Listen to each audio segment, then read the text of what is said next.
Hey. Welcome back, everyone. I'm going to show y'all how, everybody's showing how they do their dressing. I'm going to show y'all how I do mine. Now,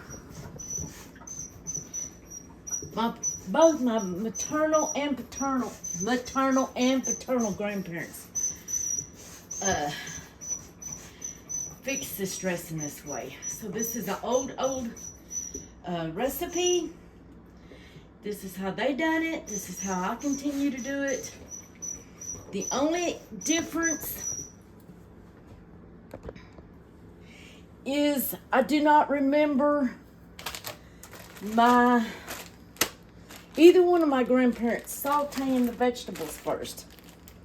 And my hands are clean and everything, and my skillet's clean. You might see a little crumb here or there. That's where I threw a piece of toast in. But anyways, I do not recall either one of my grandparents sauteing their vegetables. And the only reason I do is because I have to cook. There's so much that has to go in the oven that I do go ahead and saute it so, you know, things will get done quicker. If not, I did that one year. I did not saute them.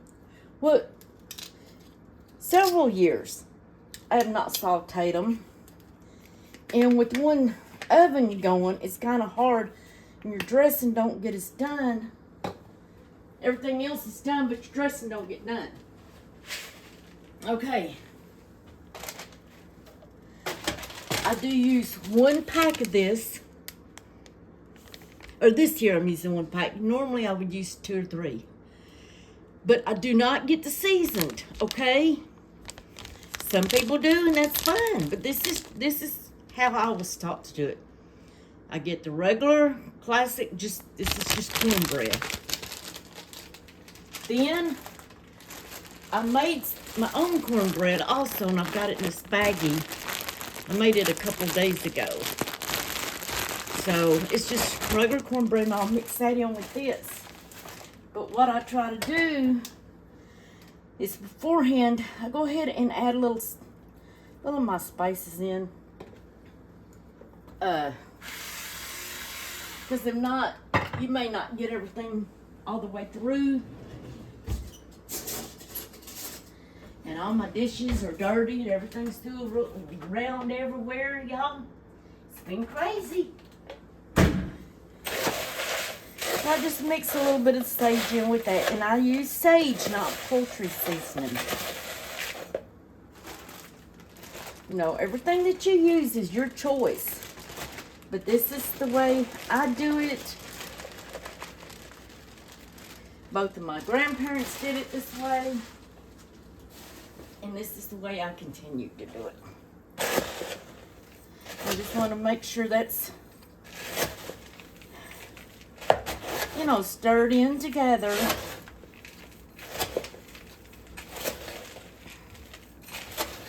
And I will make all this, and then I'll just put it in the refrigerator and let it, you know, soak, blend in till in the morning. And I normally don't do that either. That's another thing. My grandparents made the dressing the day of. So, like I say, you do it the way you want to do it, but this is the way that I was taught and learned and watched. Another thing my grandparents would have never done is use this stuff. But I didn't cook a chicken. And I'm only doing a turkey breast. So I'm going to have to cheat a little bit.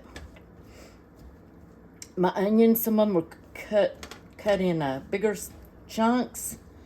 Same with my celery. You know, that's okay. And on my celery, I'm sure many of y'all know this. But both of my grandparents and mom too would have threw a fit if I didn't put some of the celery leaves, I guess is what they're called.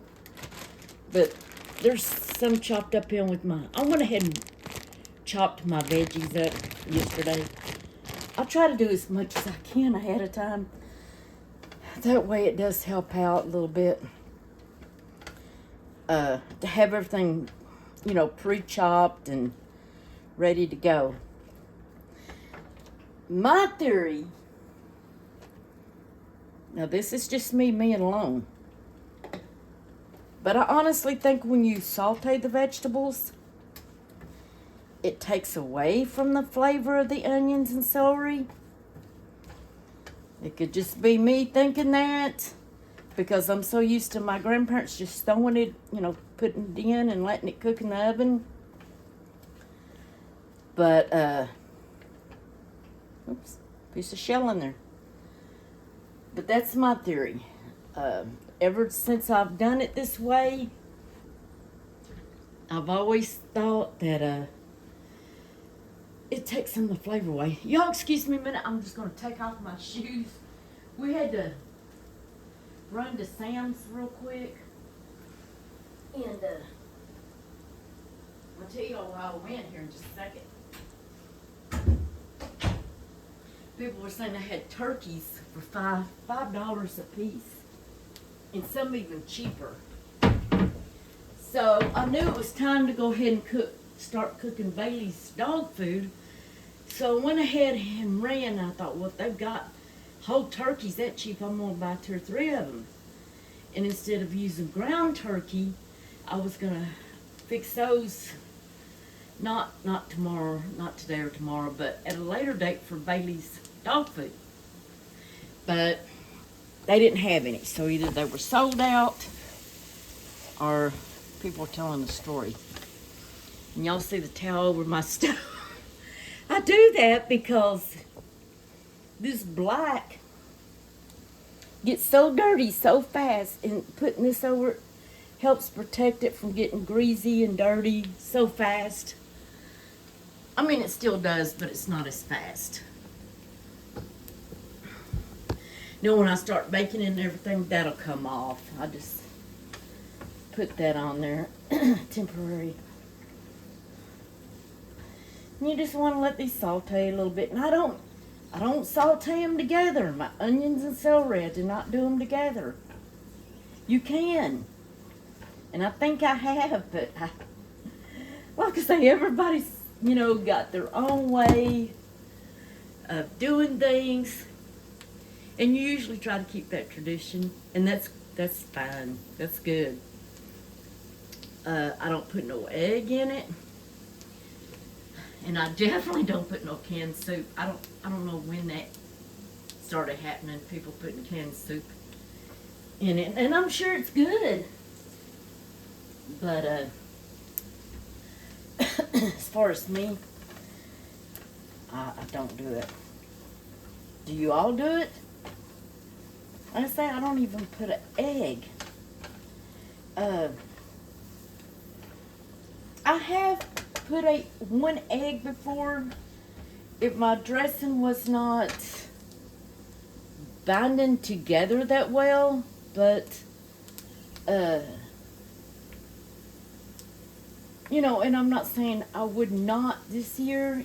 It'll depend, but I just don't. I don't know.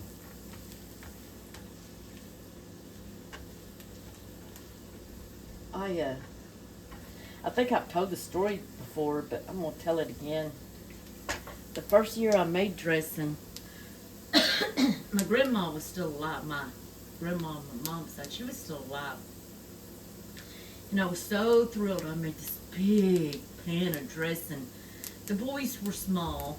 They were little boys then. And I was so thrilled. I said, oh my gosh, I made the best dressing.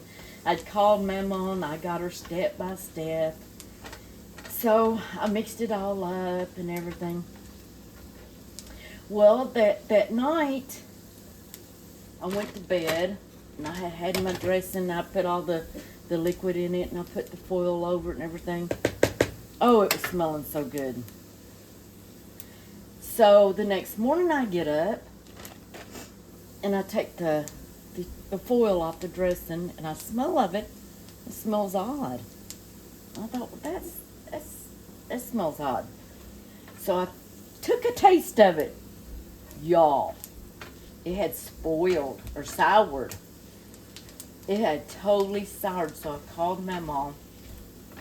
I said, Mama, I don't know what happened. But I told her the situation and what had happened. She goes, you've let it sour on you. You never to leave your dressing out with your broth in it. She said, it's soured on you is what's happened. And so I had to make a whole another pan of dressing. And after that, get some more butter. Whoops. I'm making a mess, y'all. Y'all know I can't cook without making a mess. After that, I never make that mistake again. If I do make my dressing ahead of time, I make sure it's in the refrigerator. And I don't do that. So, for any of you new ones that are making dressing for your first time, it's fine to make it the day before, a week before, whatever. But just don't leave it out on the stove, because it will sour with the broth in it. Now, if you don't put broth in it, if you just have your corn bread and stuff chopped up, it's fine. But I had made the whole kick and caboodle. I had put the broth, the celery, the onions, everything. And where I would get up the next morning, just stick it in the stove. Wrong. Was I ever fooled? I almost cried, but I'm glad it happened. And it was my first time ever making dressing. So I'm glad it happened. And I learned from that early on. I think I need some more butter. Y'all, I wish I had a big old kitchen. I used to. But no more. Everything's so cluttered up in here. Nothing edited. I need you to come to Kentucky and help me. Help me get rid of some stuff. No, I'm determined after the holidays and I'm done cooking, I'm fixing to really go through this kitchen and get rid of some stuff. I don't know what, because I need it all, but I'm sure I can downgrade into something. Y'all excuse me just a minute. I'm going to put some cream on my elbows. I went to the dermatologist yesterday and they gave me some new medicine to try, so I'm going to put that on real quick. I guess I really shouldn't while I'm cooking. I can wash it off. Oh, that kind of burns.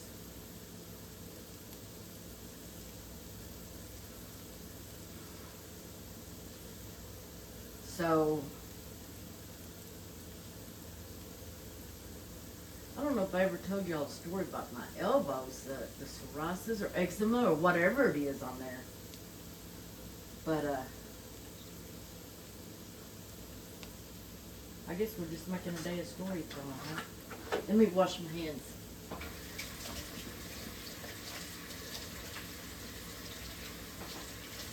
Okay. Before I went keto, I had no skin issues on my elbows at all. No kind of psoriasis, nothing. They were smooth as a baby's butt. I was on keto 2 years. I mean, strict keto. For 2 years, I was on strict keto. I never had a skin issue. I went off keto after the doctor found the artery in my neck that was clogged because of the bacon and the fats and all that you eat in keto. So I had to go off.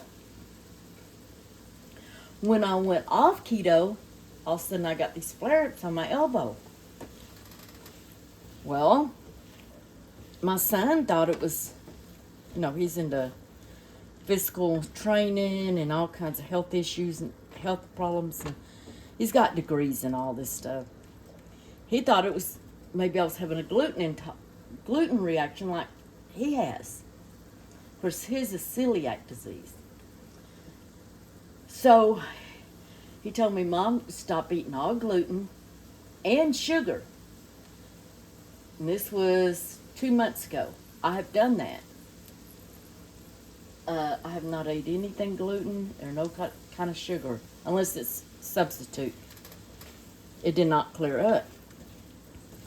So I don't know if when I did keto the first time, if it reset my body. I don't know what happened, and nobody can really explain it to me. And that's what's happened. I think I'm gonna need a bigger bowl. You know what? I think that should be the logo of this channel. I think I need a bigger bowl. Somebody needs to make me a, what is it? Y'all, my brain's gone too. I need that logo too. My brain's gone too. I need something that says, I think I need a bigger bowl.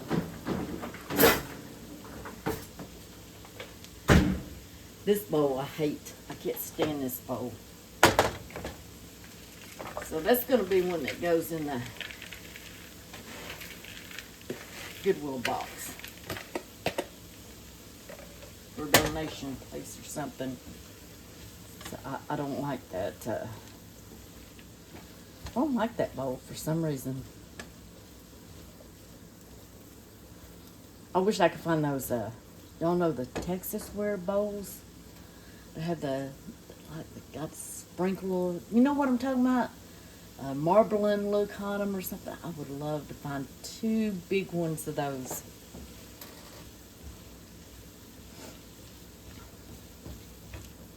I'm going to put y'all on pause while this cooks because I want it to cook down, and then I'll bring y'all back.